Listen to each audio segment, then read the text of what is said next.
Welcome to today's edition of the Rush Limbaugh Show podcast. I'm sorry, folks. I can't help it. I can't help when I see. I watch the drive-by media and the news outlets up there, and they say Biden is narrowing vote totals. Biden isn't narrowing anything. Democrat operatives are narrowing vote totals. Anybody doubt this? Well, when you see Biden narrowing the gap in a state, Democrat operatives are narrowing the gap in a state. Live from the Southern Command in sunny South Florida, it's Open Line Friday! And oh man. Well, here we are. No place I'd rather be today than right here with you folks. 800-282-2882. No, I'm serious. No, I wouldn't rather be at home taking it easy. No way. Right here is where I want to be. Wrapping up yet another busy broadcast week. There wasn't any blue wave out there. Biden didn't lead any blue wave. Biden didn't campaign. Jason Whitlock has a fascinating piece. I saw he was interviewed by Tucker Carlson last night, and he made a point about this campaign, love versus hate. And it's a fascinating piece. And he's a little disappointed that hate overcame love. Well, here's his point. And I wasn't going to get into this now, but since I've mentioned it, I'll just give you the rough edges and we'll get into detail as the program unfolds. But Whitlock said that this was a contrast in America of love versus hate.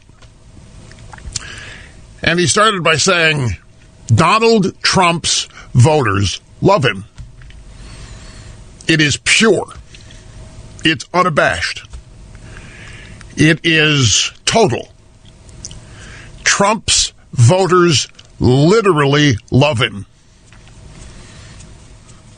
They love him for who he is. They love him for what he's done.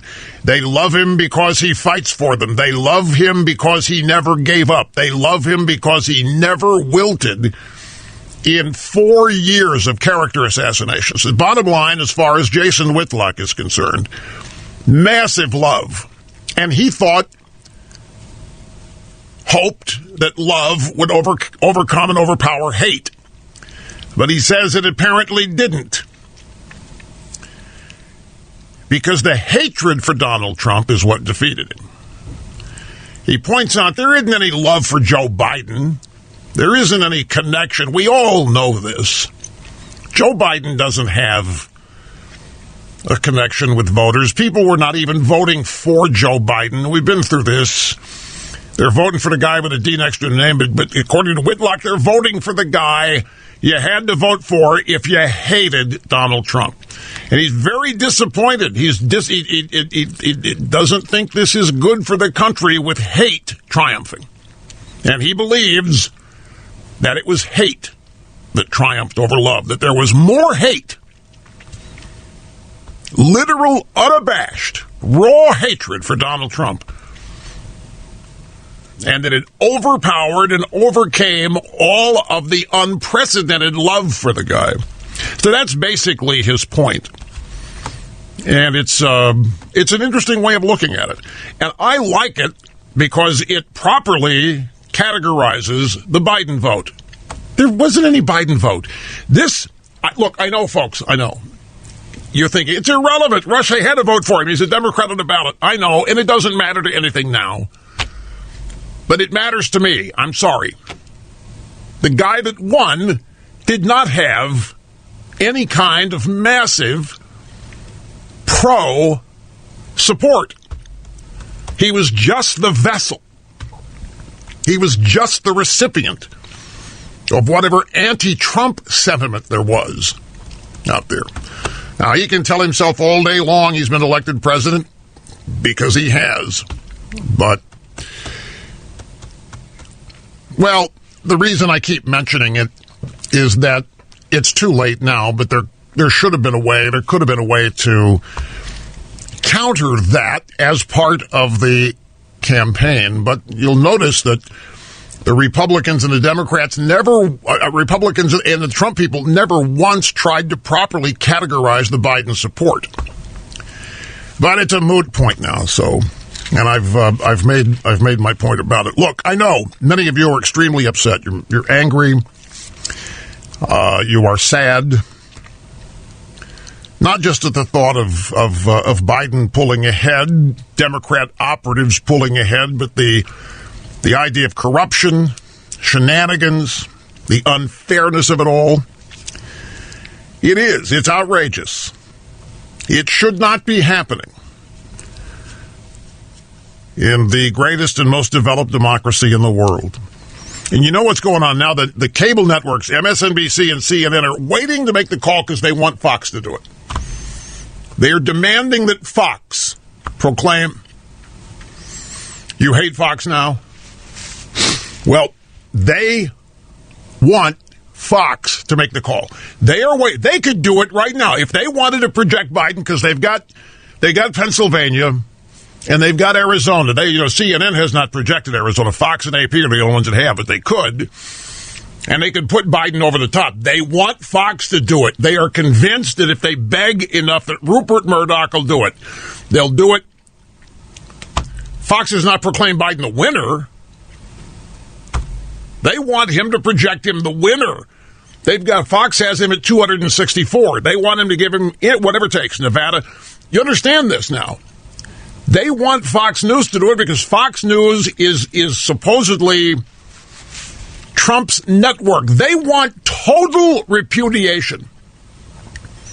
They want they want everything that made Trump successful to turn against him,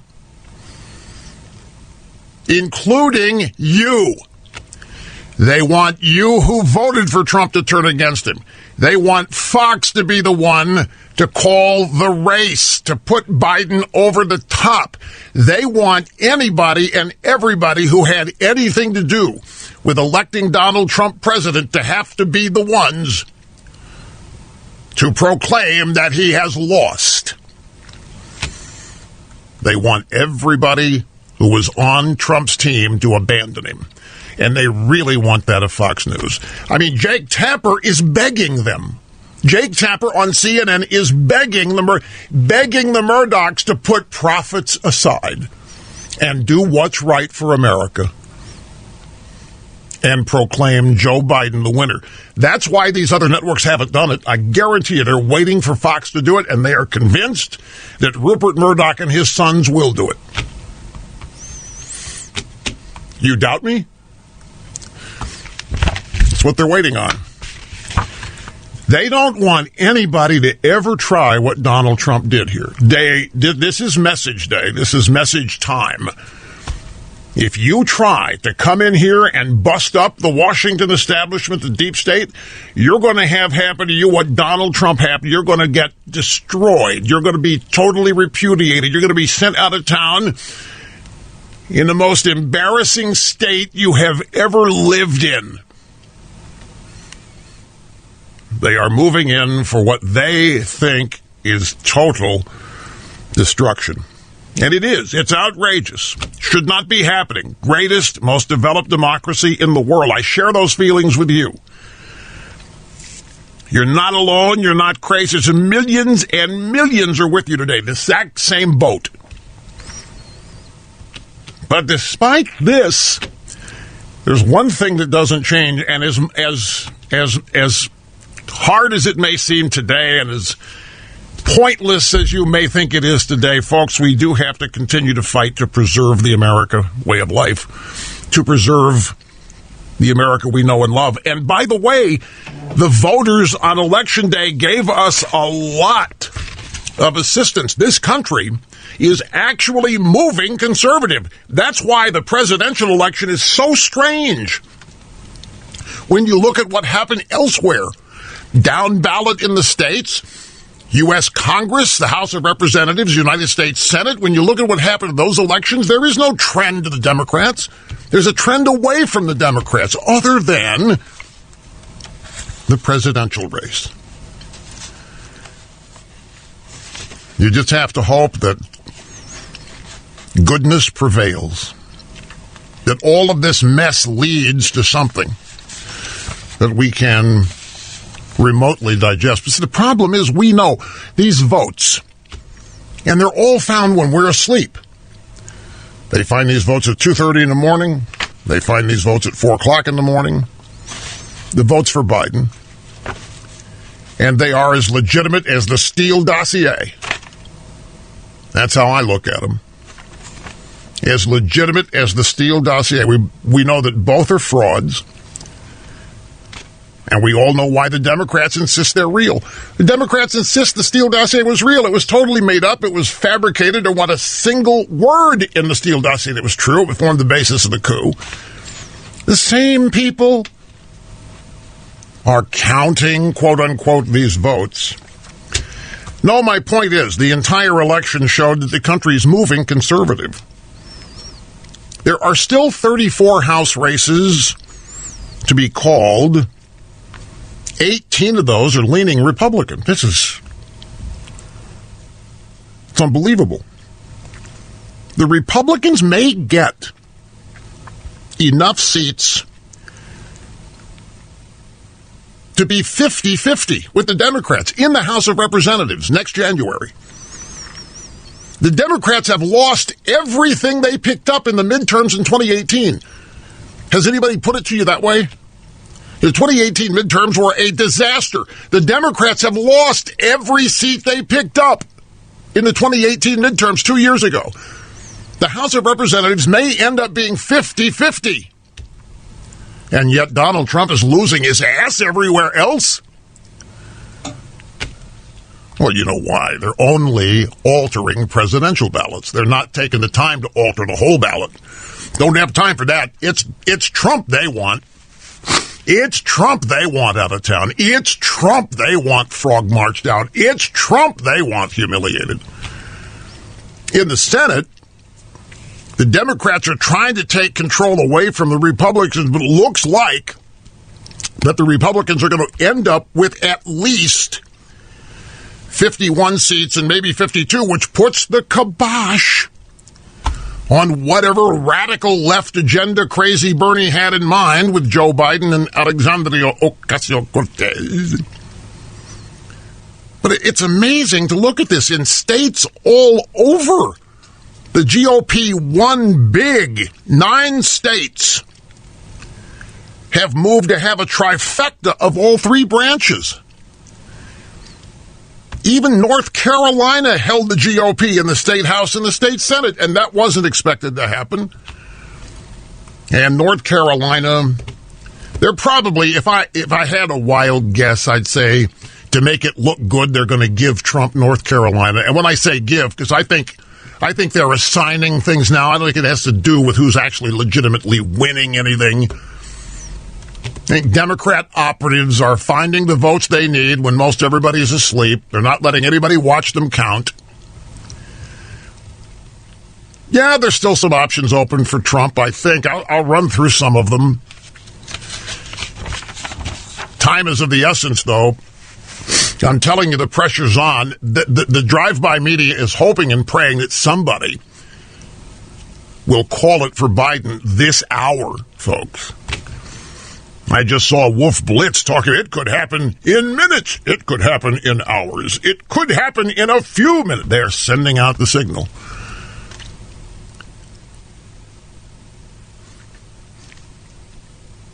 For the entire country to move right,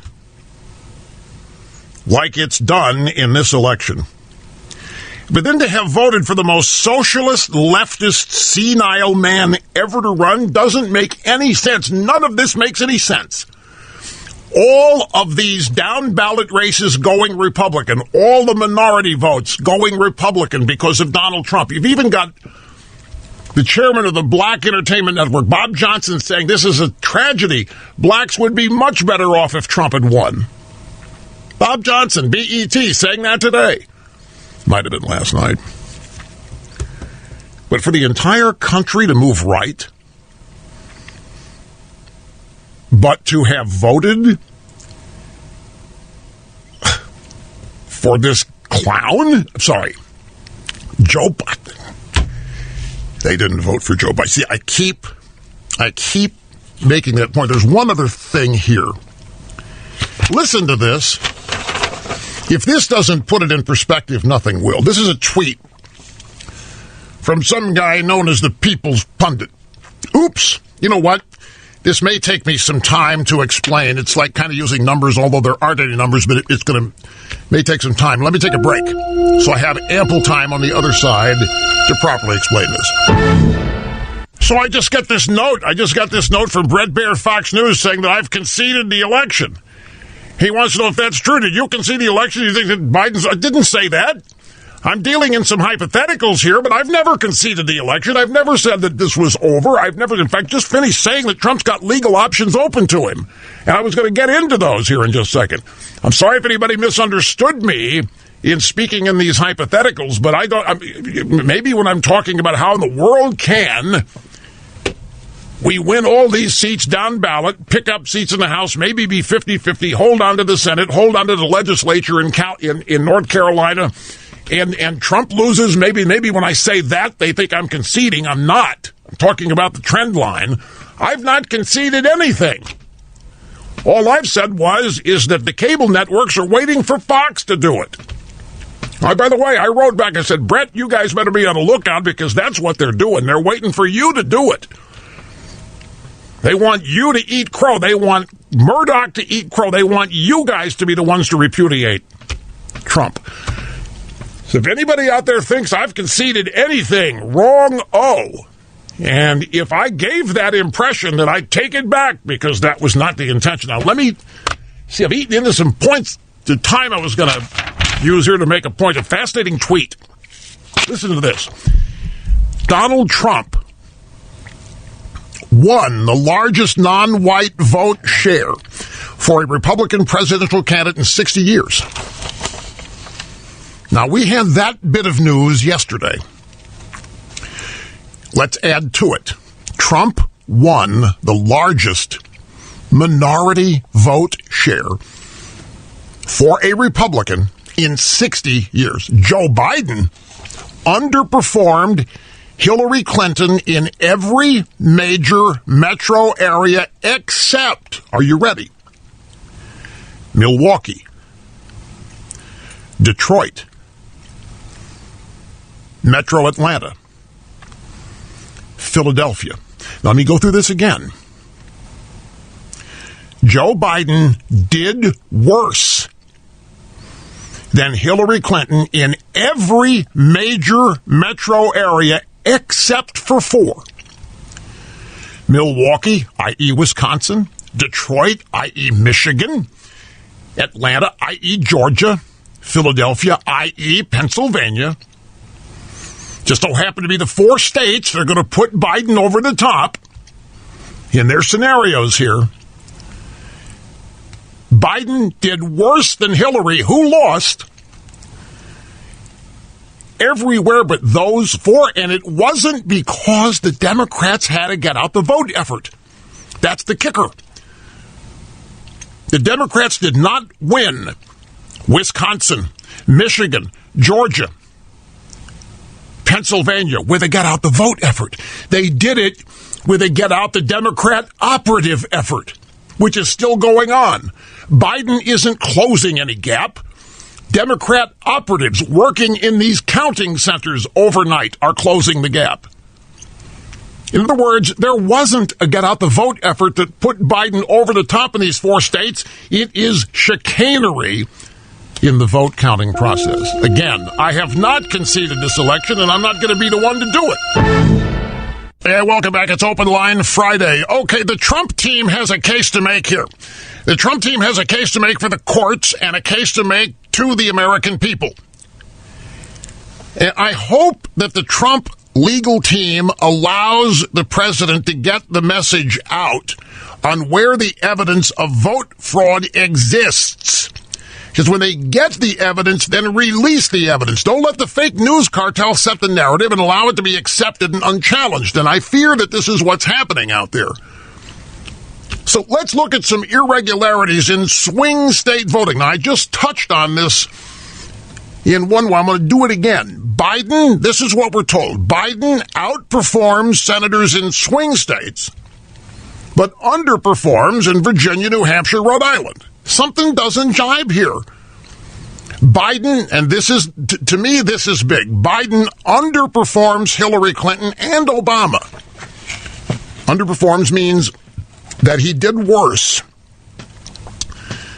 Biden got fewer votes in this election than Hillary and Obama, except in Michigan, Pennsylvania, Georgia, and Wisconsin. How the hell does that happen? Joe Biden gets fewer votes than Hillary and Obama all over this country on Tuesday this year, except in Michigan, Pennsylvania, Georgia, Wisconsin, every damn state he needs, where they have been counting votes in the dark, where they have not been letting people in to watch the vote counting process, where they've been putting cardboard up on the windows, doing everything they can to prevent anybody from watching what they're doing, with ballots coming in by the tens of thousands overnight while everybody else is asleep. How does Biden do worse than Obama and Hillary, except in Michigan, Pennsylvania, Georgia, Wisconsin? And there's no get out the vote effort, folks. They did not have that. They didn't spend their money on that. Meaning there was no grassroots, and we had people calling and commenting on this. There was nobody knocking on doors. There were nobody driving the little yellow buses on Tuesday to get Biden voters to the polling places. That get out the vote effort didn't happen. This is all done under cover of darkness. Then you've got these mail-in ballot dumps with 100% margins for Joe Biden. Come on, folks, as Biden likes to say. Come on, man. We're supposed to sit here and believe this? A tranche of 10,000 ballots comes in here, 25,000 over. Every damn one of them is for Joe Biden? But there's nothing strange going on here.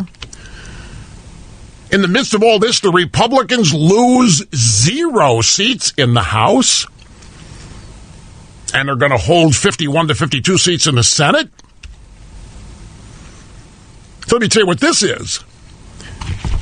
This is an entirely made-up scenario. So now you're going to have the media saying things to people like Mitt Romney and Lindsey Graham and all, a bunch of mainstream Republican establishment types. You need to reject Trumpism. See what happened? Trump is the reason you lost this state. It's the exact opposite. But they're going to tell these guys Trumpism is why Biden wins these. No, it's not. Chicanery is. There's another interesting story. Now, this is from last night. It's by Stu Cervic at Red State. And the title of his piece is, "It's Not Even Close to Being Over." It says, I forced myself to listen to parts of Dementia Joe's victory speech yesterday, and I found myself shouting at his blatant lies. The most egregious lie was that he claimed that when all the ballots are counted, he will have received the most in presidential history. That's an even bigger lie than Hillary claiming she won the popular vote in 2016. By the way, how does her claim look in retrospect after what we've witnessed in terms of massive voter fraud and ballot harvesting in Democrat-run swing states over the past 2 days? Nothing we were told about the 2016 count was legit because none of it was. This year is even worse. Mr. Cervic continues, the reality is that President Trump probably won this in a landslide if you count the legal ballots. Even Las Vegas betting odds had switched to Trump on Tuesday night after he built substantial leads in these swing states by midnight on Election Day. Unfortunately, the betting markets didn't account for Democrat ballot harvesting in those states. Late on Election Day, President Trump was ahead to the point of statistical certainty that he would win Wisconsin, North Carolina. He was up by 700,000 votes in Pennsylvania. Yeah, but Rush, they hadn't counted the... Why not? Why hadn't they counted the cities? Why did they wait to count Philadelphia, Pittsburgh? Trump's up 700,000. They waited to find out how many they would need. What do you mean, why didn't they count them? In fact, I don't believe that anyway. Trump is up 700,000 in Pennsylvania. Now he's down 9, almost 10,000 votes. After being up 700,000. You telling me that in all of those votes there weren't any for Trump? This is absolutely right. Late on election day, Trump was ahead to the point of statistical certainty that he would win Wisconsin. North Carolina, still way ahead North Carolina, 76,000 votes. Pennsylvania, Michigan, and Nevada, those are all swing states. Then, Democrat operatives, i.e. governors in those states, magically stopped the vote counting. I'm sure you remember that. They stopped counting the votes. We're all asking ourselves why. Well, we know why. We're asking it rhetorically. Election night Tuesday at about midnight in the East Coast, Trump led in all the battleground states by decent margins. The betting odds, the betting markets, more than 75% for Trump to win. Then for some inexplicable reason, Wisconsin, Michigan, Pennsylvania, North Carolina, Nevada all seemingly stopped counting votes at the same time. In unison, they took a pause at around 1 a.m. None of those states reported any additional votes for the next 3 hours. Somehow, though, sufficient ballots were found. Ballots. We don't even know if these are votes. They found ballots. Somehow sufficient ballots were found to put Biden over the top in several of those states, with more movement toward Biden coming in. The rest for those found ballots, many of those bunches of ballots found were exclusively marked for Biden, which is a statistical impossibility. Then we have the turnout. The turnout in those swing states far exceeded historical norms. That's another statistical anomaly and a clear indication of ballot harvesting and voter fraud. There's no such things as coincidences, especially in politics, and I learned that during the Clinton years. So Trump was up in those swing states by big margins, with on average less than a quarter of the votes remaining to be counted. That Biden was able to make up the difference in those states without a get-out-the-vote effort seems to me to be statistically impossible. Yet he did it. So the title of his piece is not even close to being over, not by a long shot, even though it's from yesterday. The notion that the Democrat Party is a majority party is a myth. I've been telling anybody who would listen, I've been trying to make this point all year. I've been trying to make this point the past 3 years. The Democrat Party, contrary to what the media want you to believe, the pollsters, and all, it is not anywhere near majority Democrat or majority radical left. The Democrat Party is the only way they can win is to effectively eliminate elections. That's what they've done here. Do you realize this? Do you realize what they've literally done here is eliminate elections by coming along and running them this way? This is not an election that has taken place here. This is after the election, making adjustments in it based on what they need. That's what's happened. And this is a forerunner of a prediction that I have been making for a couple of years now, that the Democrats' real desire way down the road is to eliminate the need for elections. That's the one thing they don't control in all this. It's the one thing where they lose, and they are not going to tolerate that. And if they can get hold of the vote counting process, if they can get hold of the ballot harvesting process, if they can get, like they have here, then elections are really not what determine who wins and loses. And that's exactly what they want. The notion that they are a majority party is a myth. That voter fraud has helped them and their sycophants in the media propagate for decades.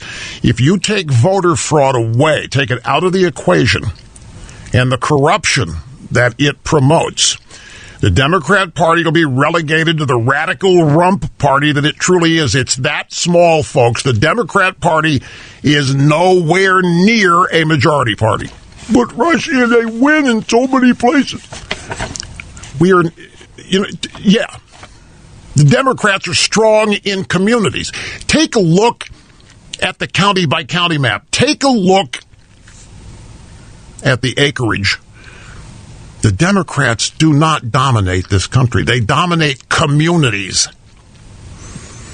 They dominate a coastal community here, a coastal community there, but they do not dominate the country, not with their thinking, not with their ideology. That has to be forced on us. We do not vote for it. We do not accept it, is my point. We don't want it. We don't want this. We're not happily voting for this stuff, and neither did a lot of other people. They are finding people who did, but it's obviously filled with all kinds of super questions.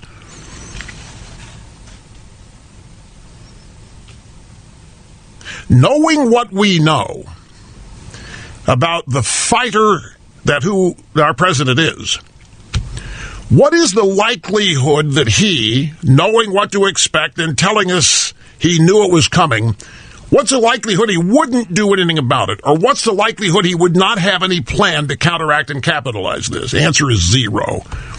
I don't know what he's going to do. I don't know what plans they have. But Trump has been ahead of the opposition, including in his own party, strategy-wise, from the moment he announced in 2015. Got to take a break? You sit tight. We'll come back. Open Line Friday. Get started on the phones right after this. Okay, Open Line Friday. Let's get started on the phones. This is Kirsten. Kirsten's in Long Island. It's great to have you. Hi. Hi, it's Kristen. Kristen, sorry. It says Kirsten up there. I'm sorry.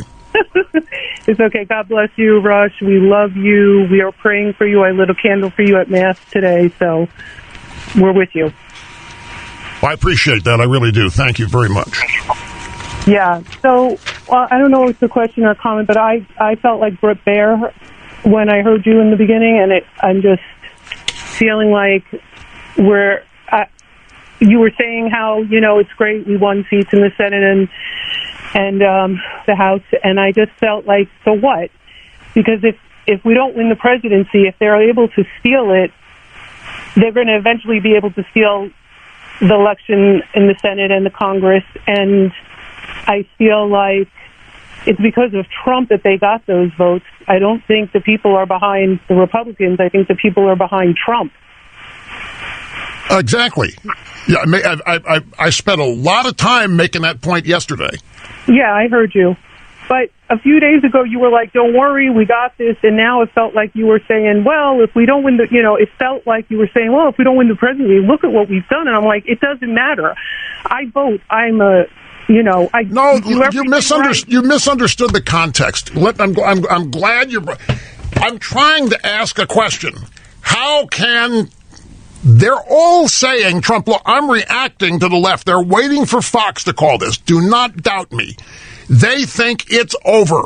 I'm reacting. I'm simply saying here we go. It's a hypothetical. How the hell can the president lose an election where all this other stuff happens for the Republicans? They gain seats in the House to go 50-50. They hold the Senate. How does it work? I'm essentially saying I don't believe that Trump lost. But that's what they're asking us to accept. What they want us to believe is the opposite of what you said. They want us to believe this country voted for Republicans but against Trump. It's the exact opposite. And I'm simply asking, how in the world can they say that the people of this country voted to send Republicans to the House in equal numbers with Democrats and to hold the Senate and reject Donald Trump? Now, if you heard me say that and that makes you think I think it's over, that's a mistake. Bad word choice on my part. I'm simply saying these two things don't go together. Now they're trying to tell us, and they're trying to set the stage for as many people believing as possible that the people of this country chose Republicans but rejected Trump. As you just pointed out, you can't divvy it up that way. The people of this country voted Trump. And that's why they're going to gain seats in the House. The Republicans are 50-50 in the House and maintain the 1 to 2, maybe 3 seat majority in the Senate because of support for Trump. I'm trying to warn everybody, they're trying to set it up so that it's the Republicans that did okay, but that Trump was rejected. They are, folks, they're poisoned and deranged with Trump hatred. They need Trump repudiated, even if they have to lie to themselves about it. And that's what they're trying to set up here. So I'm simply asking a question that, to me, defies logic. The answer defies logic. How can the Republicans do this well everywhere else, and yet Trump is on a losing end in these states like this? It doesn't make any sense, is what I was trying to say. Anyway, I'm glad you called, gave me the chance here to straighten it out. Kristen, we will be back. Okay, folks, we got other anomalies out here. Record low enthusiasm for Biden in many major cities. He lost support, lost votes in New York City, Chicago, and Miami. 200,000 votes in New York City, 260,000 votes in Chicago, 7,000 votes in Miami, but Atlanta, Detroit, Milwaukee, Pittsburgh, he gets enough uptick there in those 4 to win. In their projections, I'm not saying you gotta be cool here. And we are back. Rush Limbaugh and the EIB Network, the Limbaugh Institute. We are arrayed against those commie SOBs, folks, and we are going to take care of them. Live from the Southern Command in sunny South Florida, it's Open Line Friday. Absolutely. Open Line Friday. Whatever you want to talk about, fine. Look forward to it. Telephone number is 800-282-2882. The email address, lrushbo@eibnet.us. Look, here we go with more. There's stuff out there that defies common sense. And again, Joe Biden underperforming both Hillary Clinton and Barack Obama, which means Joe Biden got fewer votes than Hillary and Obama, 2016, 2008, or 2012, in New York City, Chicago, Miami, a number of other major big cities. However, in Atlanta, Detroit, Milwaukee, Pittsburgh, in other words, in Georgia, Michigan, Wisconsin, Philadelphia, or Pennsylvania, Joe Biden's going through the roof, despite getting fewer votes than Hillary in all the other major big cities and no get out the vote effort? How does this happen? Literally, I'm seeing the stories out there. Biden, most votes in American history. Well, Trump got 6 million more votes than he got in 2016, or 4 million more. It was a big turnout race. There's no question, a huge turnout. But you can't have Biden doing worse in New York City, worse in Chicago, worse in Miami than Hillary did and Obama did, and somehow be setting records everywhere in these other 4 states. I still can't get over Trump being up 700,000 votes on Tuesday night in Pennsylvania. And it's all gone, and Plugs has something like 10,000 of vote advantage there now. Mitch McConnell tweeted, about 8 o'clock this morning. Here's how this must work in our great country. Every legal vote should be counted. Any illegally submitted votes must not. All sides must get to observe the process.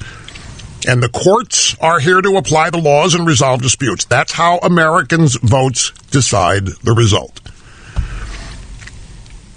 Now, Mitch McConnell has this exactly right. You know who doesn't agree with this? The Democrats. They don't. This is a simple and clear statement that they totally disagree with. They don't want anybody watching them count the votes.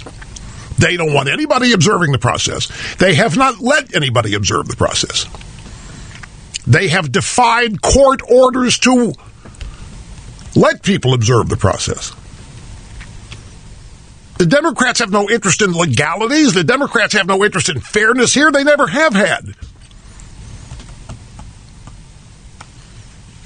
The Democrats, they don't care if only 20% of the country agrees with them. It doesn't matter. They're going to obtain power regardless of that. They're not going to let elections stop them. Donald Trump Jr.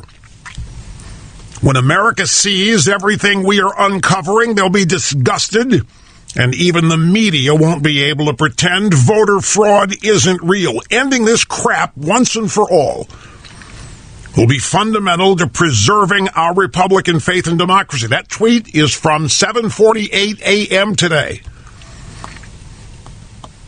Donald Trump Jr., when America sees everything we're uncovering, they'll be disgusted, and even the media won't be able to pretend that voter fraud isn't real. I'm certain he's right. Time is of the essence. We need to see the fraud. There needs to be rampant evidence of the fraud. Common sense isn't enough. We know it's happening. The Democrats are involved. We know it's happening. The media's out there, we haven't seen one evidence of fraud. You can't yeah, because nobody's allowing observers in to watch what's going on.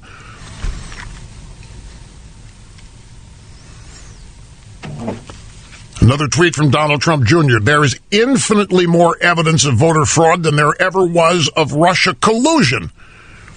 Strangely, nobody in the media wants to look into it. It's not strange, the media. Why does everybody think the media is going to look at this fairly? I'm sorry, this is trying my... Why does anybody in the Trump team think the media is going to help them? What are they doing? I don't mean... This is hard. But if you're waiting for the media to fix this, good God, it isn't going to get fixed. He's right. There's infinitely more evidence of voter fraud than there ever was of Russia collusion. Strangely, no one in the media wants to look into it. It's not strange at all the media isn't going to look into it. The media made up the Russia collusion story. The media made up the Steele dossier. The media made up everything about that story. There was nothing ever real about it. They're not going to come in and expose this. The media is behind all of this because the media isn't media anymore. The media is Democrat operatives. There isn't any journalism going on here. Everybody on every cable news network that you're watching, including some of them on Fox, are activists. They are not journalists. They're not looking for evidence of fraud. They're looking for the fastest way they can proclaim Biden the winner. We all know what's going on. And we know that if roles were reversed, we know how this would be covered. If Trump were winning this would be nothing but fraud, and the media would be showing us gobs and gobs of evidence of it, supposedly. And all these Democrat operatives in all these states would be allowed to examine every ballot, and then they would show us on TV the hanging chads or whatever evidence of fraud there was if the roles here were reversed. We all know how this operates. We all know how this works.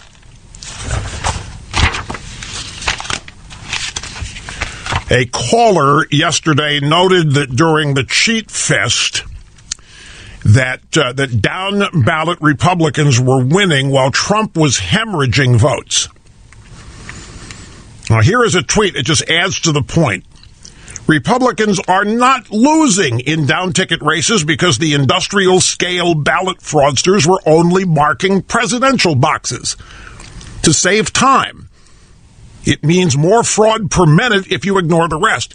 So what this tweet's pointing out, the reason why the Republicans are prevailing down ballot, the reason why they're going to have a 50-50 break in the House, the reason why they're going to have 2 to 3 seat majority in the Senate is because the fraudsters are not wasting time engaging in the fraud, correcting the down ballot races because they're so busy focused on getting rid of Trump.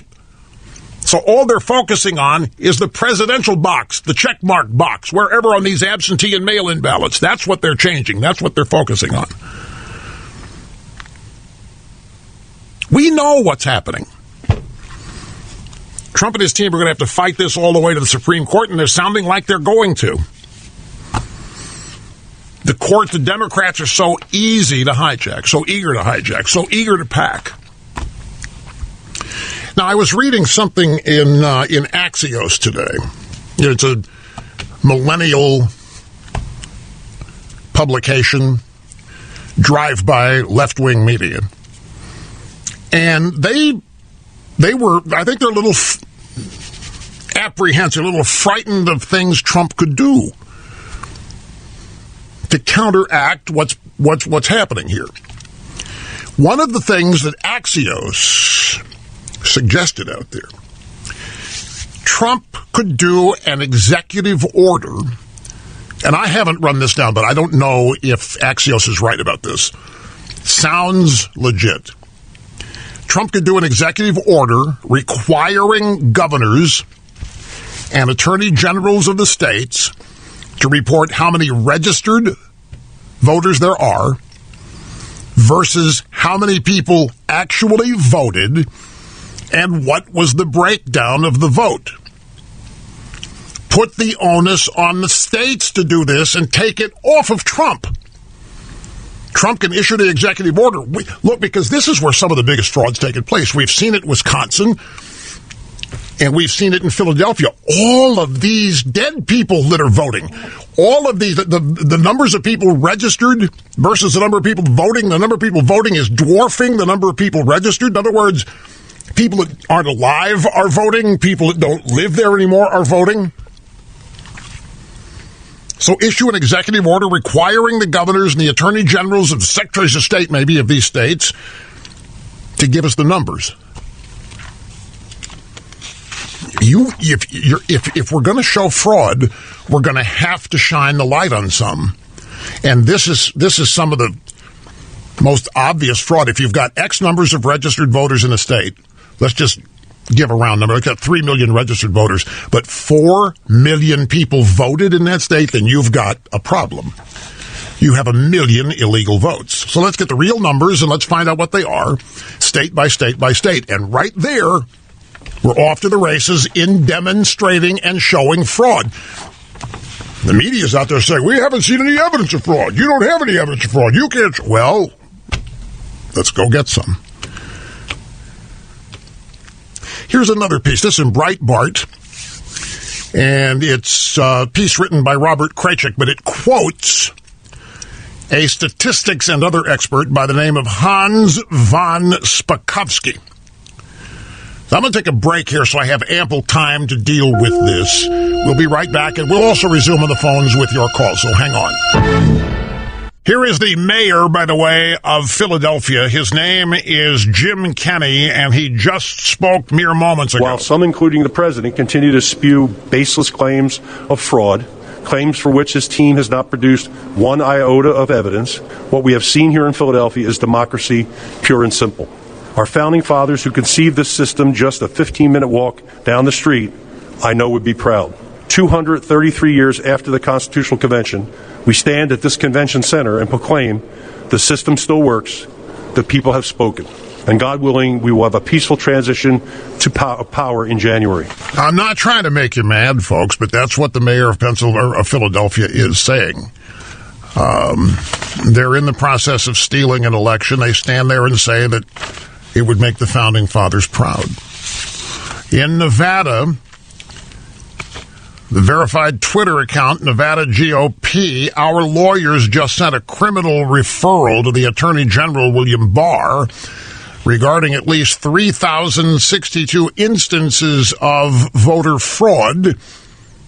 We expect that number to grow substantially. Thousands of people have been identified who appear to have violated the law by casting ballots after they moved away from Nevada. I don't think that's where the fraud is. I think there's ample fraud in the dead voting, but there's not 700,000 ballots of fraud with that kind of view. I'll tell you where this is going to be discovered if it's discovered. Mail-in ballots. Mail-in ballots is where this is all happening. And the mail-in ballots exist because of COVID-19. COVID hits, and the Democrats immediately saw an opportunity. It's too scary, it's too dangerous, it's too risky to show up on Election Day at the polls. We're going to devise a way where you can vote in complete safety. We're going to have mail-in ballots. You're not going to have to prove who you are. You're not going to have to prove where you are. You have to prove anything. We're going to send you a mail-in ballot if you want it, and then you can vote and mail it in. That's where all this is, folks. If you ask me, my own humble opinion, that's where all of this is. Digging it out, this is where you're going to have to look. Now, this piece from Breitbart, Hans von Spakovsky, 120,000 straight vote dump for Biden is not possible. Vote dumps. This is bags, buckets, whatever, of votes that show up while we are asleep to the tune of 120,000, which are entirely for Vice President Joe Biden, cannot be credible. Hans von Spakovsky is manager of the Heritage Foundation's Election Law Reform Initiative. He is a senior legal fellow of the Meese Center for Legal and Judicial Studies. And he offered his analysis yesterday afternoon. He was asked about reports of drastic spikes in vote counts for Biden in the early hours of Wednesday morning. He said, if those reports are correct, I don't understand it. The way you do counting is you simply count all of the ballots. You don't divide. They're not divided up between the candidates. So the precinct reporting that's coming in ought to be reporting the total vote count, regardless who it's for. So again, if it's confirmed that there are these weird reports coming out of votes only for one candidate and not the other, you have to question what's going on. He was then asked what advice he would offer the president with respect to protecting electoral integrity. Hans von Spakovsky said the only thing that's going to help Trump now is lawful means, court orders, ordering election officials to comply with the law and to not count absentee ballots that have been received in violation of state law. That's where my resources would be concentrated if I was doing this. So there you have it. Let's go back to the phones. St. Simons Island, Georgia. This is Julie. Welcome to the EIB Network. Hello. Hi, Rush. I'm calling in regards to the voter fraud in Georgia. I'll get right to the point. On election night, there was a water main break in Fulton County, heavily Democratic district. They announced they were going to stop the counting at 10:30. After Republican poll watchers were removed, they then resumed counting, and magically all these thousands of votes are showing up for Biden. I remember this. I don't buy it. I called the Forsyth County chairman for the GOP. He confirmed, yes, they did start counting, and there were no GOP poll watchers. So this kind of thing needs to be exposed and investigated. Because why were there no GOP poll workers? Exactly, if they have nothing to hide. Oh, but they'd been sent home because of the water main break, maybe? Yeah. maybe they don't want them to get wet. I don't know. And the Democrats knew that the water brain was a temporary thing and didn't go home. Right. So, it's things like this, a deep red state like Georgia, I don't buy it. Nobody buys it. Well, you know what else makes me suspicious about Georgia? What's that? It's something that they announced today. Oh. They announced that it was John Lewis's district that put Biden over the top in the Atlanta metro. I'm sorry. That's too quaint. That is too big a political fit. John Lewis, who Pelosi was livid that Trump never acknowledged. John Lewis, she was ripping up Trump's State of the Union address after I had been awarded the Presidential Medal of Honor. She thought John Lewis should get it. And so now John Lewis's district is who buries Trump in Georgia, and it's just too convenient. It's just too pat. It's no different than CNN demanding that Fox project Biden the winner. That's exactly what they want to happen. None of this makes any real sense. It's just too coincidental and too pat. We never hear from the John Lewis district at all in elections. Ever. Now, all of a sudden, it's the John Lewis district, after he has passed away, that nails Trump's presidential fortunes in Georgia. Oh, isn't that just the pièce de résistance? Anyway, Julie, I'm glad you called. I appreciate it, and I appreciate your getting to the point. Got in, got it, and got out. We'll be right back.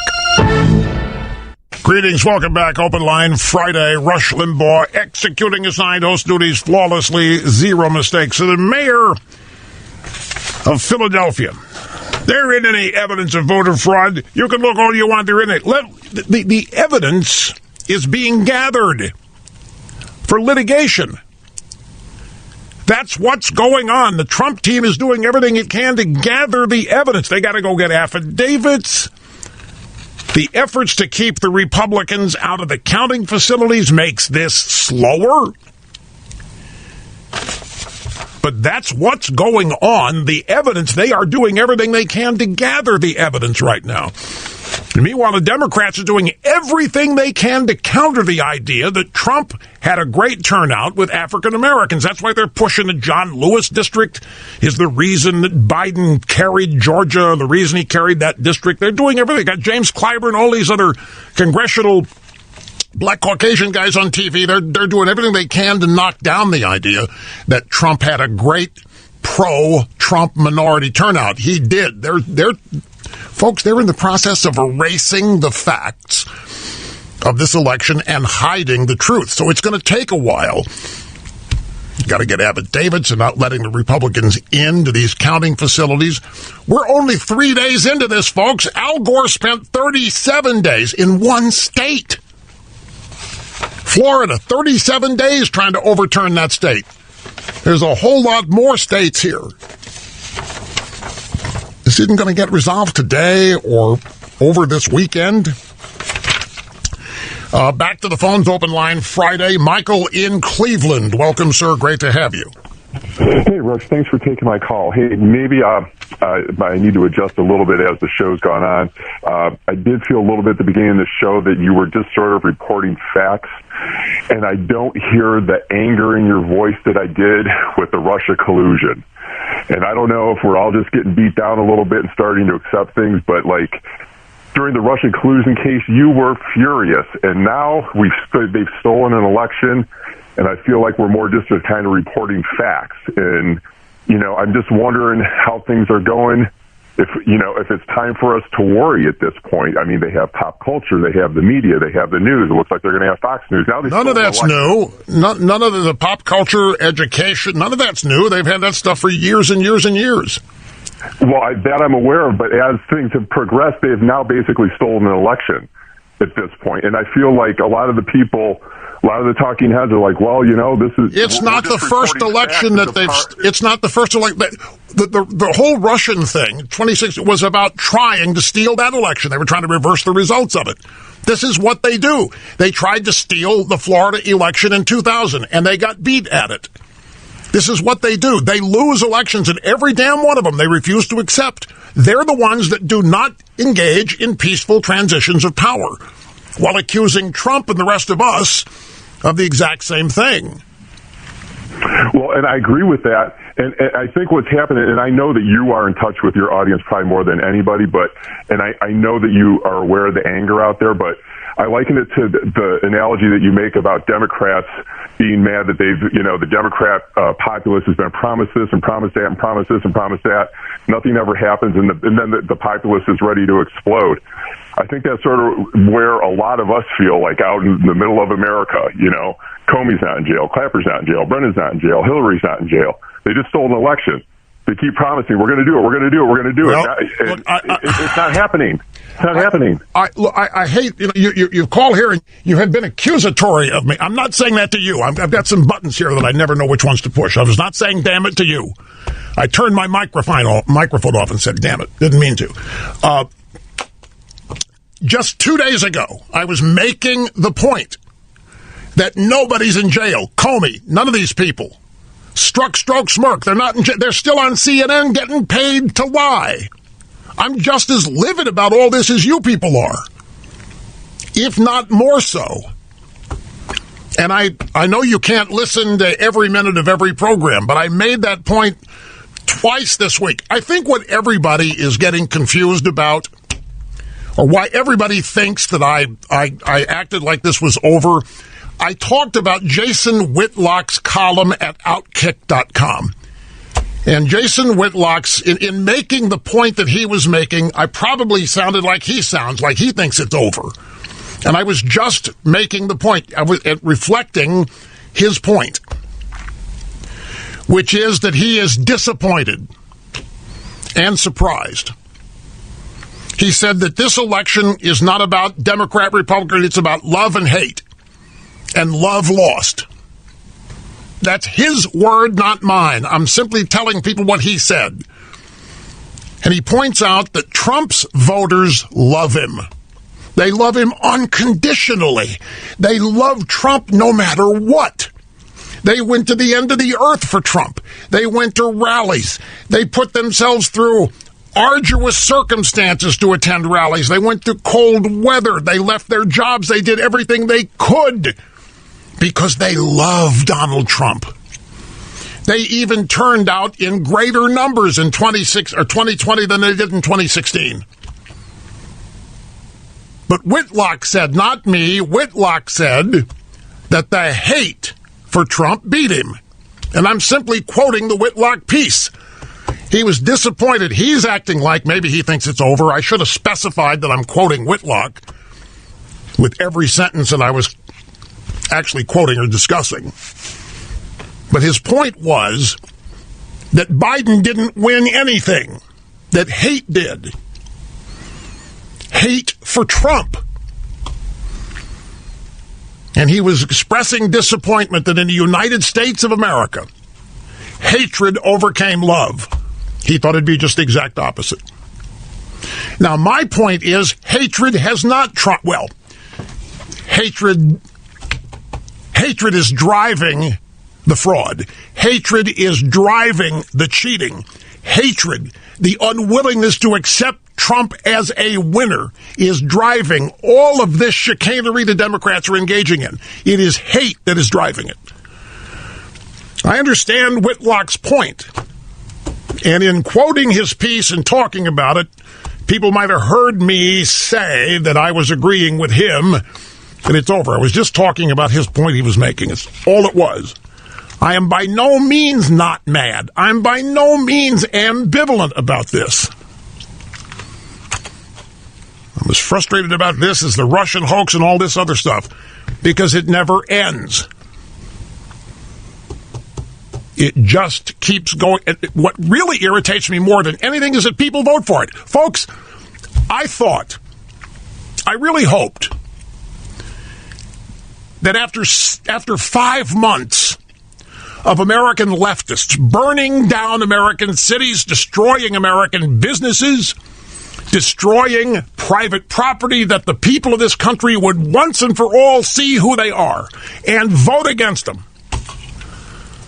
That's what I was hoping. I was hoping they'd finally expose themselves. You know, all this stuff that happened after COVID-19 hits and the lockdown hits, and then here comes these 7 blue states and cities locking down, shutting down, the looting, the rioting, the fires, the explosions in New York, Chicago, Seattle, where they took over. Part of downtown Seattle literally took over other people's private property. This has got to open people's eyes. It's got to alert people what we are up against. It's got to alert people the Democrat Party is. And I don't know if it did or not, because there's too much damn vote fraud in these 4 states. We just don't know. Common sense would tell you the American people do not support this stuff. This stuff is not the majority. It's not how they want their country to operate and proceed. Anyway, I appreciate the call, Michael. I got to go. Quick time out. We'll be back and continue after this. Greetings. Welcome back. Rush Limbaugh here on the Cutting Edge Societal Evolution. Democrats, this is a tweet from Joel Pollack, who, I don't know if he's still at Breitbart or not, but this is his tweet. Democrats filed 300 lawsuits to challenge election laws and procedures, which is partly why we have this vote by mail miss, meaning the Democrats did this before the election. They filed 300 lawsuits to challenge existing election law and procedure, and I don't know that anybody knew they were doing it. They had their day in court. Now, Pollack's point is, it's time Trump got his. They did this way in advance. A lot of you thought the Trump team was going to do something like this way in advance. And they may have, I don't know, but Joel Pollack is suggesting the Democrats did. That he makes the great point here that, once again, Trump is standing for the rule of law. The media and the Democrats are standing for the exact opposite. They're trying to subvert it. Here's Lana in St. Augustine, Florida. Great to have you with us. Hello. Hi, Rush. God bless you. My comment is, Joe Biden told us what happened on October 24th. It's probably the only time he has spoken the truth in his entire political career. He said, quote, "We have put together the most extensive and inclusive voter fraud organization in the whole of American history." Yeah, you know what he meant. What do you think he meant? I think he meant what was going on here, that Obama's staying in Washington, and the plan started immediately when Trump won. And all this has been going on for 4 years, and all this going on with dumping ballots back, stamping them by hand, and everything that's going on now, going to the courts ahead of time, like you just mentioned. This has been going on for 4 years, and I think he finally told the truth about what was going on. So you think that Biden was admitting that and bragging about the voter fraud organization they had put together in order to steal the election? Exactly. That's exactly what I think. Interesting. Very interesting. Okay, well, thank you, Lana. I appreciate the call. Some other news out there. Project Veritas, I mentioned this yesterday, released an undercover video of a Pennsylvania Postal Service whistleblower who said that ballots that are coming in today, tomorrow, yesterday, they're all supposed to be postmarked on November 3rd. They still want us to pick up ballots tomorrow, which is Friday the 6th, is today. And by coincidence, Biden gained 23,000 votes on the very day the whistleblower mentioned. Biden picks up 23,000 votes overnight after this whistleblower admits that his bosses have told all these drivers to run out and pick up ballots tomorrow. On Wednesday, Project Veritas released a similar video. Michigan, United States Postal Service whistleblower, says he was ordered to backdate late mail-in ballots. Michigan USPS whistleblower detailed a directive from superiors: backdate late mail-in ballots as received on November 3rd, 2020, so that they will be accepted. Separate them from standard letter mail so they can hand stamp them with yesterday's date and put them through, the whistleblower said. Same thing in Nevada. USPS carrier caught on tape promising voter fraud. 3 different instances from James O'Keefe and Project Veritas. From Fox News, more than 150,000 ballots processed but undelivered before Election Day, and the number's expected to grow in the coming days as more data is released. This is a story from yesterday. The Postal Service failed to deliver 150,000 completed ballots to polling stations before Election Day, including 12,000 in 5 of the states where the U.S. still eagerly awaits a final count. The number is expected to grow in the coming days as more data is released. But Pennsylvania, where 3,439 ballots were delayed, is still accepting ballots until Friday, so long as they were postmarked by Election Day. That's not true, by the way. Thanks to a court in Pennsylvania made up of 5 elected Democrats, Pennsylvania is going to accept ballots that do not even have a postmark.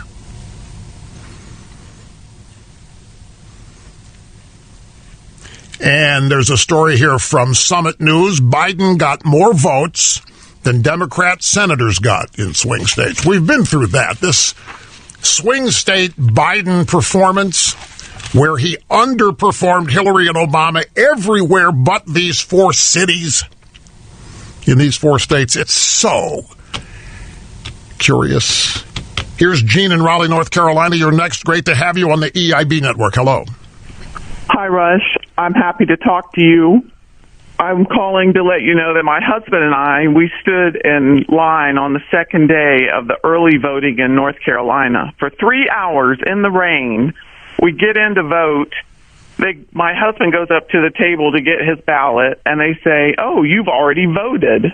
And my husband said, "I did not just stand in the rain for 3 hours waiting to vote if I had already voted." So they had to call downtown, cancel that vote, whoever voted for him, issue another ballot to him, and let him vote. And we were absolutely furious. We feel that there's definitely fraud going on all over the country. And we also felt like that he wouldn't have stood in line for 3 hours to vote in the rain. Well, at least they let him fix the ballot. I mean, they could play hardball and say, "You're not going to play fraud with us. You've already voted. We're not going to let you vote a second time." That's true, but we felt like we told them this is why we need voter ID in this country. So this was in Raleigh, North Carolina. That's yes, sir. How did this happen? You ever find out who was it that voted for you or your husband? No, my husband. He said if he had been quick about it, he said he would have liked to have known how that person voted and who it was. But I mean, we were just trying to get through because, like I said, we've been standing out in the cold rain. How did you know? How do you know they actually canceled the first ballot that they said he had already cast? Well, they said they did. It was a supervisor, and he got to vote again, and it counted. It went through the machine. So, again, we could only take them at their word. Right. Yeah, that's where we are. Okay. It is. Gene, thank you. I appreciate it. I'm glad that you got through. Appreciate all these stories. We'll be back and continue after this. It's the fastest 3 hours in media. Mama got a squeeze box. This is The Who in the bumper rotation, the EIB network. We've got one big, exciting broadcast hour remaining. Next week, folks, is treatment week for me. We'll be here on Monday. And then, as you know, the rest of the week is up for grabs, depending on how the infusion goes and the side effects of it all. We'll take a big break here. Be back before you know it. Don't go anywhere. Greetings, welcome back. Great to have you with us, my friends. Open Line Friday and the fastest 3 hours in media. My name is Rush Limbaugh, and I am America's real anchorman, America's truth detector, and the doctor of democracy. Live from the Southern Command in sunny South Florida, it's Open Line Friday. All right, full disclosure. A number of people have called today, and Mr. Snerdley has put them up there. You said that you would tell us when it's time to panic. You said that you thought the election was over. You said this and you said that. And so let me try to answer all of these challenging questions that you have. Yes, I've told you when it's time to panic. I've said over and over again that I'll tell you when it's time to panic. It isn't time to panic because I'm never going to panic. I'm never going to give up. So no, it's not time to panic. It's not time to run away. It's not time to walk away. It's never going to be time to run away or walk away from the country. I'm never going to run away from the United States of America. I may die, but I'm not going to run away from the United States of America. I'm not going to give up. I am not going to tell you to give up. I'm not going to tell you to walk away. I'm not going to tell you it's time to panic.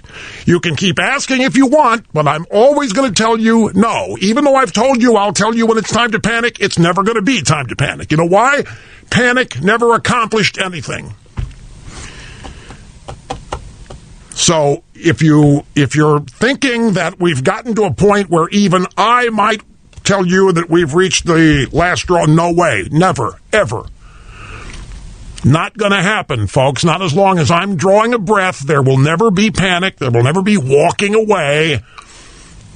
There will never be abandoning the country. And there sure as hell isn't going to be me telling you to. That was always designed as a humorous point, like a rhetorical question. I'll tell you when it's time to panic, but it's never going to be. Now, let me tell you what I think is going on here. And since we're into full disclosure, let me tell you something that happened yesterday. And I'm not going to mention any names. You tell me you're sitting in my chair and this happens. You get a note from somebody that you know who's desperate, asks you to use the power of your audience to raise $50 million for the resistance effort here. There is no way. There is no way under the sun that I'm going to turn this program into a fundraising effort. I'm not going to use you that way. But what would you think if you're sitting here and you got that request? And by the way, the person's not part of the campaign. The person that was asking me to do this is not part of the Trump inner circle, so don't start thinking, oh my God, they've gotten up. No, it was not the Trump people doing this. It was somebody else that I resent this fundraising business. I despise it. I always have. I could never do it. That's why I've told you I'd never run for office, because you got to run out and ask people for money. I couldn't do that. And one of the reasons is you're obligated to pay them back, usually with policy or some other consideration. So there's a lot of opportunists, is the point. But it could also mean that there may be financial challenges in mounting whatever effort needs to be mounted here. I don't know. Not part of it. Not privy to it. I don't think that's the case. But here's what else is going on, I think. I think, like I've tried to impress these people, when I say they hate Donald Trump, it's true. What they really are is scared.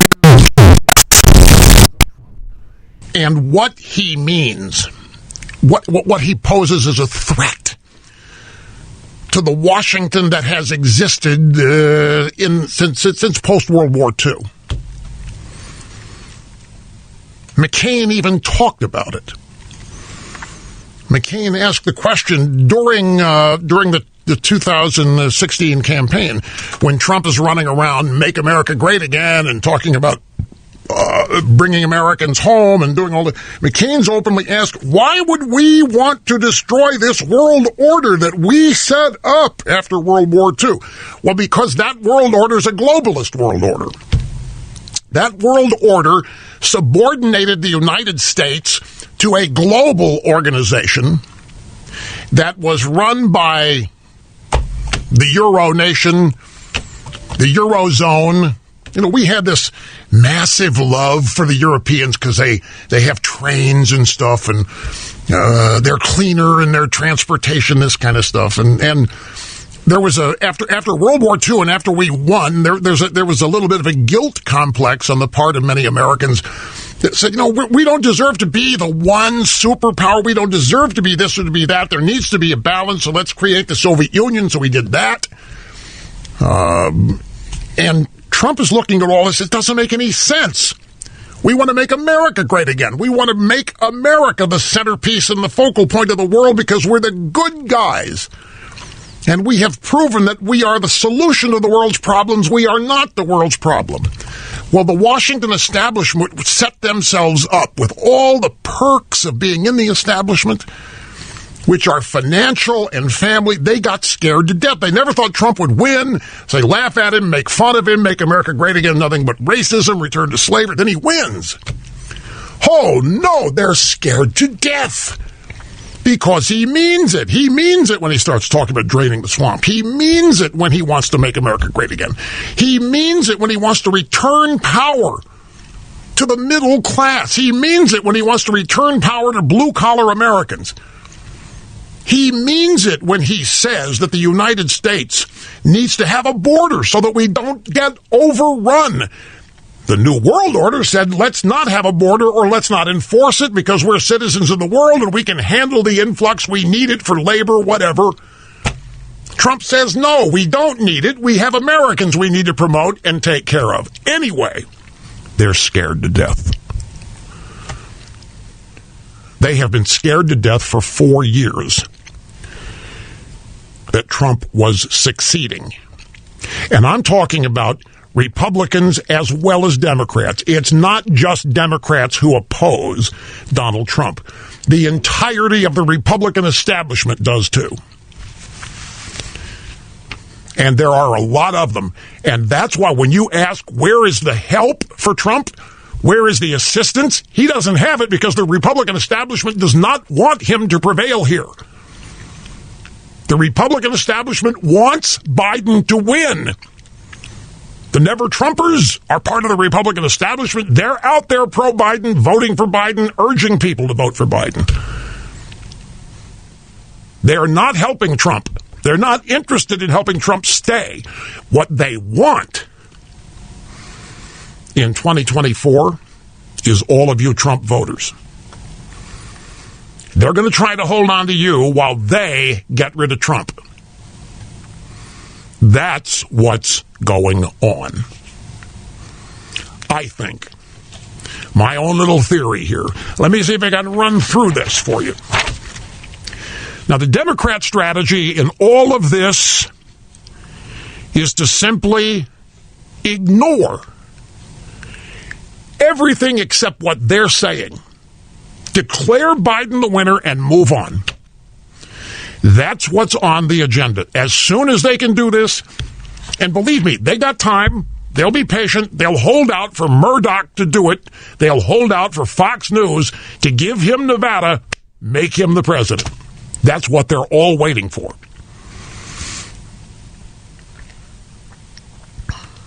Just like they want Fox to be the ones to humiliate Trump. They want it full circle. They want the network that made that made Trump. They want the network Trump relied on. They want everybody who loved Trump to turn on him. They want everybody to sabotage him. They want everybody who spent any time with any power whatsoever supporting Trump. They want them to turn it. CNN could declare Biden the winner today, right now, if they wanted to. MSNBC, ditto. ABC, CBS, NBC, they could declare. All they have to do is give him Arizona and Nevada, and they could declare him the winner. They're not doing it. They've got time. They want Murdoch to do it. They want Fox News to do it.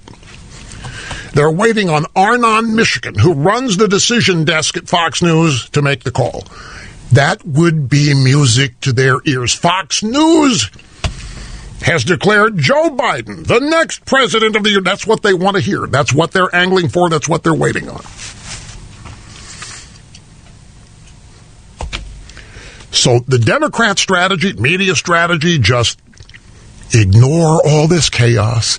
Go ahead and run their vote fraud, confident nobody will ever be able to produce any evidence of it, and then say it's time to move on. And they're going to be assisted in this by people like Mitt Romney, Ben Sasse. These guys have never liked Trump. They don't like Trump now. They're just as eager for Trump to bite it as they always have been. Pat Toomey in Pennsylvania, he has already abandoned Trump. You've got the never-Trumpers, the Jonah Goldbergs and the Bill Kristols and that bunch. And they're being joined by others now at National Review, and others who are finally decided, you know what? It's not worth it anymore. It's not worth it trying to prop Trump up. It was more and more people are joining the abandoned on the Republican side. This is all about saving the Washington establishment. It's all about making sure that Trump does not succeed in getting reelected and continuing to drain the swamp and continuing to empower you, the people who make this country work. The subtext of this is that they love the idea of junking Trump, these Republicans. We know the Democrats do. But I'm talking about the Republican establishment. They love the idea of junking Trump and holding the Senate. They are having orgasms over that. And they're not giving Trump credit for it. No, Trump had nothing to do with holding the Senate. No, they did that on their own, they're saying. They're not giving Trump credit for any of the minority vote that came to the Republican Party, but it's all him. So is 50 seats in the House, 50-50. Picking up enough seats in the House to be 50-50. Holding the Senate, that is all Trump. Not to them. They're going to ignore that Trump had anything to do with it. They're going to disabuse the idea that Trump had anything to do with it. And what they're looking at is 2024. Now, I'll throw you two names out there. There are two names that they think can capture you. You are MAGA. You are Make America Great Again. You're the Trump base. They think you'll go for Marco Rubio or Nikki Haley. 2024. It may disappoint you, but they think you're not going to go anywhere but them. They think you'll never sit it out. They think you love America too much, and whoever is nominated in 2024, that you'll end up, you MAGA people, you Trump supporters will end up supporting, and it could be two names, there could be others in the list too, but right now Marco Rubio and Nikki Haley are at the top of the list. The one person they're forgetting about in 2024, who do you think, who they're forgetting in 2024? Donald J. Trump. If this thing goes the way these people in the drive-bys are trying to tell you it's going to go, in 2024, say hello to Donald J. Trump seeking the nomination again. And who do you think is going to get it if Donald J. Trump seeks it in 2024? Donald J. Trump is going to get it if he seeks it again. That's the one thing, and I'm sure they're factoring it, trying to find a way to deal with it. Now, the Democrats are watching all this. The Democrats see what the Republican establishment is doing, and they like it. They like all this feuding.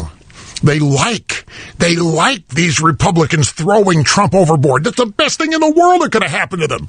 Oh my goodness, what a godsend. The Republican Party itself wants to destroy Trump. They don't even have to make much of an effort. The Republicans will do it for them. The Republicans, do you see them demanding a recount? Do you see the Republicans funding anything? Do you see the Republicans helping Trump anywhere? No. The Republicans think it's going to be better for them if they have a senile old guy like Biden in the White House. That'll be easier to run against, be easier to embarrass the Democrats. So this is a twofer. They get a senile old guy, doesn't know where he is as president, which they think is going to help him, and they get Trump thrown out of the way. You're asking the wrong person when you ask, is it time to... You need to ask, where is the Republican Party? Well, you know the answer to the question. Trump has been faced with this. I'll never forget. 2017, he's inaugurated. First thing he wants to do, reform. He wants to rewrite, replace Obamacare. And the Republicans in the House have no interest in helping him at all because they're believing the Russia hoax. They believed it. They thought it was true. They thought Trump was going to be sent packing. So Trump's first year was a total waste of time because his own party thought that he had colluded. It was the most maddening, frustrating thing. So the Democrats, wow, this is great news. Just watch the Republicans implode, throw Trump overboard, while the Republicans think they're gaining ground with a senile old guy in the White House. Just amazing what they had, what they could have, and they're throwing it away. No one but Trump could have done what he's done. Nobody but Trump could have put the Republicans in the position to dominate that they're in, and they don't even... So I want to remind you about Legacy Box, folks. They provide a great service to so many people. They transfer family memories captured on old videotape and film. They do it on the digital files and DVDs. They have the expertise. They have the equipment to do it. They can take on every known videotape, cassette, or film type and make the transfer, no matter how old it is. You can't watch this stuff anymore because you don't have VHS or Betamax players. You don't have Super 8 film projector, but you got all these memories. They can transfer it. Now, just to give you an idea, they've done this now for 850,000 plus families nationwide. This is one project that really is worth taking on. Most of us have all these old pictures, videos, reels of film stored away. We haven't seen them in years, decades in some cases. You just need Legacy Box. In a couple of weeks, they will transfer all those old films and VHS, whatever video format you've got. They'll put it on DVD or thumb drive, send it back to you in 2 weeks. And from there, you can copy it, edit it, give it to everybody else in the family, and never, ever not be able to see it again. The rewards are so great. Rediscovery of all those old events and memories brings so many smiles, so much laughter. It's good mood inducing. So, start the project online. Go to legacybox.com/rush. See, if you put the /rush in there, you'll save some money. 50%, in fact. 50% off the regular price. They will ship you the Legacy Box. It's shielded and protected so that what you put in it doesn't get damaged. They ship you the Legacy Box. You put all the cassettes, all the film reels, all the photos, whatever you've got, you put it in that box, and you send it back to them. And in 2 weeks' time, they'll have it transferred however you want it. Cloud file, DVD, thumb drive, you name it. Legacybox.com/rush is the name of the website. I'm looking at the clock. Yeah, there's not enough time to be fair with this caller. I do have other things here in the stack. I'll tell you what, Mike in Holly Hill, Florida, I want you to hold. You're the next caller. He's got an open line Friday question for me, and then he wants to discuss some of the stuff going on. Hillary and Biden, no, he's not disagreeing with me he's not disagreeing with the previous caller. Biden said, we've got the most perfect voter fraud set up ever. I think what Biden meant by that was they've got the best system to catch people engaging. I don't think he was admitting they were going to do it. The GOP, I'm just going to read a little blurb here as I got it. The GOP just filed a lawsuit in Pennsylvania to block all late ballots.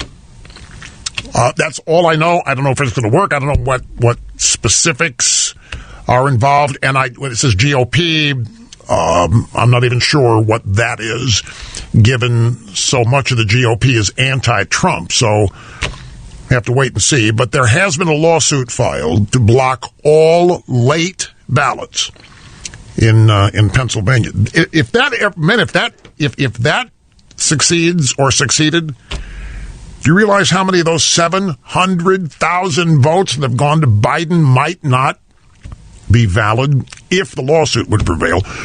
And that, of course, is a wild card. Here is Mike in Holly Hill, Florida. I'm glad you waited. Great to have you on the program, sir. Hello. Thanks, Rush. Dittos. Great to talk with you. Thank you very much. We pray for you every day, and we thank God for you every day. I appreciate that. Open Line Friday question. Yeah. You never say it, and I've always wondered about it. You love to fly. You love airplanes, and you know everything there is to know about them, sounds like. But do you ever fly yourself? Are you the pilot? Nope. Never. You never wanted to? Nope. Sometimes a number 2 seat, but never in the number 1 seat. No, not. There was a time where I really did want to learn to fly back when I was in my late teens. And then radio hit, and I forgot all about learning to fly and everything else. I just became totally focused on radio. But nope, I'm content. I'm content to ride in it. I'm content to know how it works. I'm content to know how. I think if something happened, I could go up there and save it. But do I actually fly it? No. Wow. Well, that has just been a point of curiosity for me for a long time, and I'm glad I finally got through. Thank you, sir. The question. Well, there you have the answer. I do. Thank you so much. Now, my other point is that Hillary telegraphed this whole business. She told Joe Biden just, 4 weeks ago or less, to Joe, don't concede. Don't concede, no matter what. What do you think she meant by that? Oh, maybe she just had an inside track on what was happening.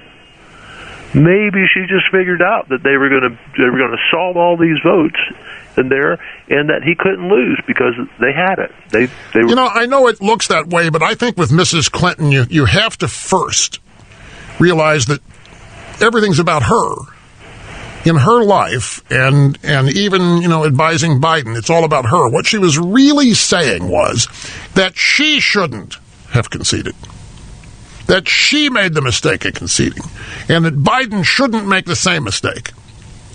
I don't think she was telling Biden not to concede strategically, because that's how they can beat Trump. I think she was saying, don't make the mistake I made. Don't let them have it. Do not give it to them. If, I think she's mad that she listened to people like John Podesta and some of her other advisors, because if you recall, if you go back to election night 2016, she wouldn't show up. She would not concede.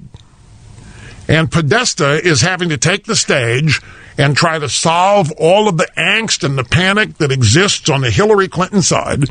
She will not show up. They had this place. They had a hotel ballroom like they all do. And she was going to have a big celebration party because none of them thought that Trump was going to win. Nobody thought Trump was going to win. Trump wins at 2 o'clock in the morning after they stop the count from midnight to 1:30. Then they send Podesta out at 2 o'clock in the morning or 1:45 to say that Hillary has gone into a cocoon or something and that they're going to try to get her to show up somewhere the next day.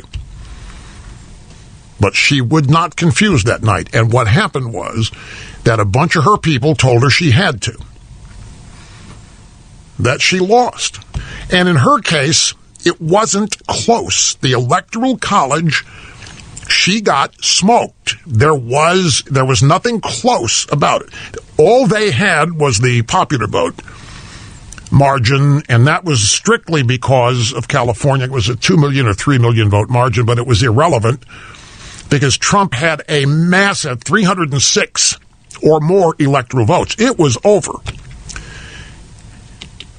And they finally convinced her to concede the next morning, and I think it was at 10 or 10:30. Remember, she went out there, and she looked really bad. She looked like she had not slept the night before. She looked angry, upset, panicked, disappointed, depressed, disbelief, shock, you name it. And I am convinced that she thinks she made a mistake by conceding, that if she had not conceded, that she might have become president. So she's telling Biden, whatever you do, don't do what I did. I don't think that she was telling Biden, here's how you win. This is because I think everything's about her. Here's Lori in Winterport, Maine. Welcome to the EIB network. Hello. Hi, Rush. God bless you and everything that you've done over these 30 years, everything you do to keep us informed. Thank you. Thank you very Northern much. Maine, our one electoral vote up here at least counted for Trump. Southern part of the state can't speak for everything. But anyway, my question, I want to know what you think, because if Biden does get in, and I haven't given up yet, but if Biden gets in having stolen the election, I don't see Trump supporters. There are so many of us in all the trains and all the rallies. I don't see them just rolling over and taking it. You know, usually we're not like the Democrats where we whine and hold cry-ins and, go out and beat somebody up or, do something. We suck it up. We might complain, but then we focus on the next time around. But this is just unprecedented. In all the elections I've been in, this is my most stressful. And I'm just wondering what you think Trump supporters do if Trump doesn't get in the White House. Well, I don't think that you or any other Trump voter is going to roll over. Now, look, there's a lot of you. And in any large group of people, you do not have perfectly uniform behavior. So you're going to have some. You're going to have some, and it's not very many, but you're going to have some throw their hands up in frustration, and they're going to say it depends on their age, depends on how long that they have been at this, depends on how much passion they've invested versus how much they have left. Some of them are going to say, I don't have any more left. I can't do this for 4 more years, and they're going to spend their time on other things. I don't think, not a lot of them, but some will. I think the vast majority, it's a lot of young people. You see these rallies? Yes. A lot of young people. I think they're fired up. I think they're just getting going. I think Trump has brought a bunch of new blood in. I think they like the taste of it. I think they're going to stay revved up, and they're going to wait for whatever Trump does next. I mean, that agenda that Trump had, they're all going to wish that that's what America was doing. They're going to try to make that agenda a reality. I'm firmly convinced. No other politician that I know of has ever gotten the kind of responses that he has with the rallies, like that 96-mile Trump train, the Amish having a Trump train. Yeah. So if the election is stolen, I see that somebody's going to want to be doing something going forward to, I don't know, we're going to have to do something. We can't just sit back and let our country and you're not go to hell in a handbag. You're not. You're going to have. We are going to have the mechanism to stop them. You're going to have, it looks like, a pretty close to equal number of Republicans in the House. It may well be that Pelosi doesn't even win the speakership. Let me tell you, they're mad as hell at her right now. Well, I don't know if that holds up. I don't know if it manifests itself that they vote her out in January. You never know. And holding the Senate, they have just put the kibosh on the left-wing agenda. The Biden agenda, the crazy Bernie agenda, has just had the brakes put on it, unless the Republicans totally cave. But I think that the people you're talking about are not going to want to give up. They're not going to want the agenda that Trump brought to be lost. They're going to do what they can to keep it alive. They realize there's another election in 2 years. There's the midterms in 2 years. You can take the House back. And then there's another presidential election in 2024. But, life goes on. American politics, the business of the country goes on. Younger people feed into the system all the time. They bring with it their enthusiasm. The cynics that get old, yeah, they may drift away, go by the wayside, but there's always enthusiasm because there is always going to be love for America. There's always going to be, in my estimation, a huge majority of people who love this country, who want the best for this country, and the people who live in it. There's always going to be a majority of Americans who want the Trump Make America Great Again agenda. Now that they've seen it, they're going to want it. They're going to do what they can to continue it. People are not going to give up. They're not going to tune out. They're not going to get depressed. To hell with it. They're not going to think, we got screwed, we can't win. They're going to double down and try, like I've done. Like folks, we're in my 32nd year here. We've won some. We've lost some. During the 32 years, we thought we lost it all a couple of times. What do? We hung in. We hung in. We showed up every day. We went to work. We did whatever we had to do, and we did what we could to make this country a better place. And that's always going to happen. There will always be a majority of Americans who want that to be the case, no matter how depressing it looks in the aftermath of an election defeat. That will pass. Human beings are human beings. They will gravitate to the positive and the possible. And then, watching what the Democrats do, the Democrats and their efforts are going to tick people off and bring other people back in because people are never going to give up on their country. You and I, people like us, are never going to give up on this country. We live here. Your kids live here. Your grandkids. You're never going to give up on this country. And because of that, that's why I have always had faith in the future. It's because of you. Because I know who you are, and I know how you look at the country, and I know what your hopes and dreams for it are, and I know what your own personal hopes and dreams are. Got to take a break. We'll be back after this. And we are back. Hey, folks, putting technology to use can improve many things around your home. Making your home safe is just one of those things. Simply Safe home security system. Great example of this. Years ago, they invented a system that makes your home safer and more secure without using wires. I cannot tell you how innovative that is. It saves a lot of money. It takes all kinds of complexity out, both in installation and troubleshooting. It makes it just so revolutionary. No wires. Uses Wi-Fi. All the sensors that you deploy communicate with the base station via Wi-Fi. So you've got Simply Safe's wireless technology connecting all the sensors, doors and windows. Same is true for motion detectors, sound detectors that protect every room. And because all of this is now wireless, you can install it yourself. You can do it in a condominium, an apartment, or house, wherever you call home. The entire system, you can install this in less than an hour.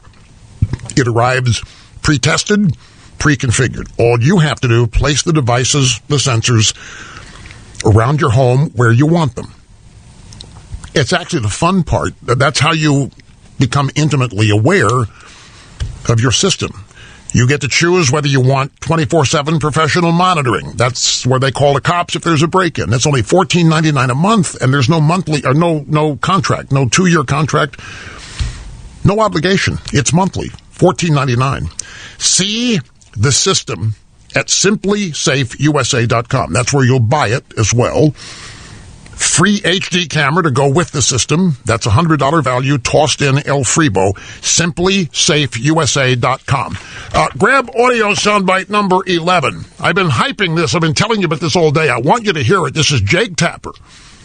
CNN special coverage, the election 2020 this morning. This is a matter of life and death. I don't normally talk about any competing network, but the Murdochs and the people at Fox have an obligation to put their country above their profits. It is very important that people make it very clear that this election, there is no credible evidence that we have seen of widespread fraud. By all accounts, Joe Biden is on the precipice of becoming the next president, fair and square, and people who have the privilege of sitting in seats like we're sitting in right now have the obligation to convey that to their viewers so that there is a peaceful transfer of power and so that there isn't violence. So you see, Fox News had better be the ones to declare that Biden has won.